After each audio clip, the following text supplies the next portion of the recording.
احادیث نبوی صلی اللہ علیہ وآلہ وسلم۔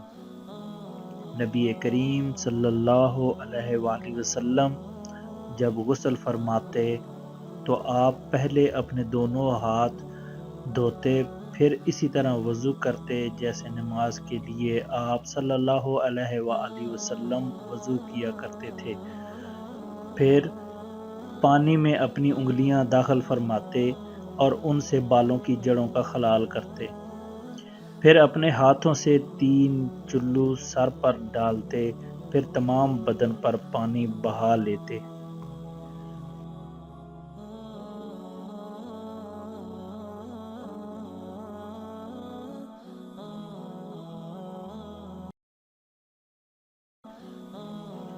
نبی کریم صلی اللہ علیہ وآلہ وسلم نے فرمایا، سب سے بہتر دن جس میں سورج نکلا جمعے کا دن ہے۔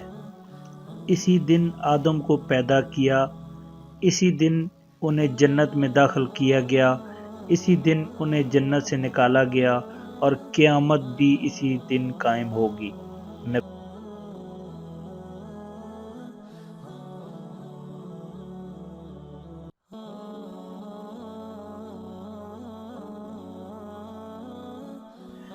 رسول اللہ صلی اللہ علیہ وآلہ وسلم نے فرمایا کہ جو شخص جمعہ کے دن غسل جنابت کر کے نماز پڑھنے جائے تو گویا اس نے ایک اونٹ کی قربانی دی۔ اگر اول وقت مسجد میں پہنچا اور اگر بعد میں گیا تو گویا ایک گائے کی قربانی دی، اور جو تیسرے نمبر پر گیا تو گویا اس نے ایک سینگ والے مینڈے کی قربانی دی، اور جو کوئی چوتھے نمبر پر گیا تو اس نے گویا ایک مرغی کی قربانی دی، اور جو کوئی 5ویں نمبر پر گیا تو اس نے گویا انڈا اللہ کی راہ میں دیا۔ لیکن جب امام خطبہ کے لیے باہر آ جاتا ہے تو ملائکہ خطبہ سننے میں مشغول ہو جاتے ہیں۔